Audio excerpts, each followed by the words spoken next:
মালদা কলেজে আজ মুখ্যমন্ত্রী শুভেন্দু অধিকারী তিনি প্রশাসনিক বৈঠক করেন এবং সেই বৈঠকে অশান্তি বন্ধের পাশাপাশি একাধিক বিষয় কড়া বার্তা দিয়েছেন। তিনি ঠিক কি বলেছেন সরাসরি একবার জানবো। আমাদের প্রতিনিধি অর্ণব মুখোপাধ্যায় আমাদের সঙ্গে রয়েছেন।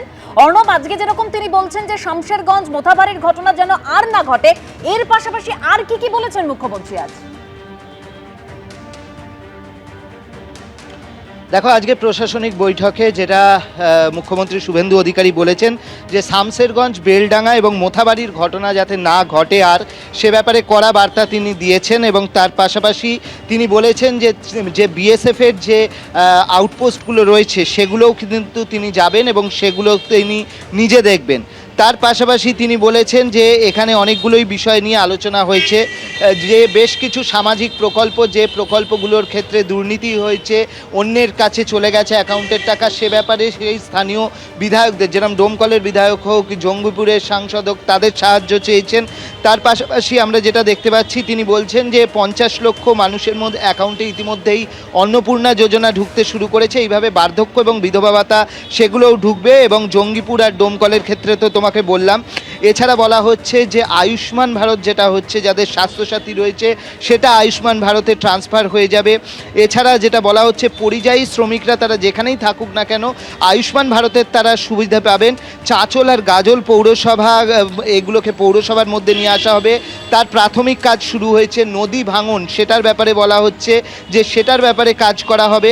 এছাড়া হচ্ছে আরও বলা হচ্ছে যে বর্ষায় যাতে, এই বর্ষায় হয়তো কিছু করা যাবে না, পরবর্তী বর্ষায় যাতে কাজগুলো করা যায় সেই জায়গায় ভাবনা চিন্তা করা হচ্ছে। তবে মূল যেটা বলা হচ্ছে সেটা হচ্ছে এই যে শামশেরগঞ্জ, বেলডাঙ্গা বা মোথাবাড়ি, তার ঘটনা যাতে আর না ঘটে এবং সেই কারণে কোয়ার্ডিনেশন, বিএসএফ এবং পুলিশের কোয়ার্ডিনেশনটার ওপর জোর দেওয়া হয়েছে।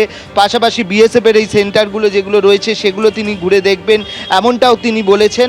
এবং আজকে মূলত এইখানে বিভিন্ন স্বাস্থ্যের বিভাগ হোক, সামাজিক প্রকল্পের বিভাগ হোক, এছাড়া হচ্ছে নিরাপত্তার বিভাগ হোক, এই সমস্ত বিষয় নিয়ে কিন্তু তিনি আজকে আলোচনা করেছেন এবং এখানে যারা সাংসদ বিধায়করা উপস্থিত ছিলেন তাদের কথাও শুনেছেন। বেশ, ধন্যবাদ অর্ণব। এই বৈঠক শেষের পর সাগরদিঘির তৃণমূল বিধায়ক বাইরন বিশ্বাস এবং জঙ্গিপুরের তৃণমূল সাংসদ খলিলুর রহমান কি বলেছেন শোনাবো। চাই আমাদের বিরোধী হিসাবে আমাদের কাজ না আটকালেই হলো। আমাদের শুভেন্দুদা যেভাবে চলছে, আর কি মনে হচ্ছে আমাদের বাংলার এবার চেহারা উন্নয়ন, খুবই ভালো উন্নয়ন হবে, উন্নতি হবে।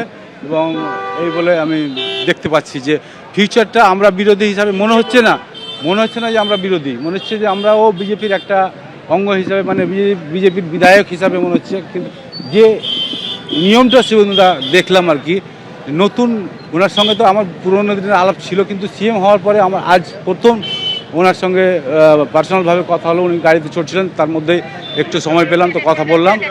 তো সত্যি উনি বাংলার চেহারাই চেঞ্জ করে দেবেন এরকম আমার ধারণা, যে বাংলা একটা মডেল বাংলা হিসাবে আমরা এর আগে, যাই হোক আমি পুরোনো কথা টেনে ধরছি না, কিন্তু মডেল বাংলা হিসাবে আপনারা দেখতে পাবেন, এটা আমার দৃঢ় বিশ্বাস। আজকের এই বৈঠক কতটা ফলপ্রসূ হলো? আমি মনে খুব ভালো হয়েছে, আজকের বৈঠক খুব ভালো হয়েছে। সব থেকে ভালো হয়েছে এটাই কি, কে কোন দলের এটা কিন্তু দেখা হয়নি।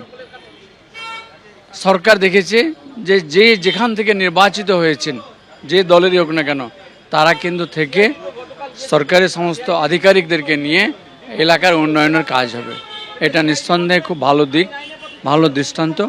আগামী দিনে এতে কি হবে, একে অপরের পরিপূরক হতে যেমন মজবুত জায়গায় নিয়ে যাবে, উন্নয়নটাও কিন্তু ভালো জায়গায় যাবে। এবিপি আনন্দ, এগিয়ে থাকে, এগিয়ে রাখে।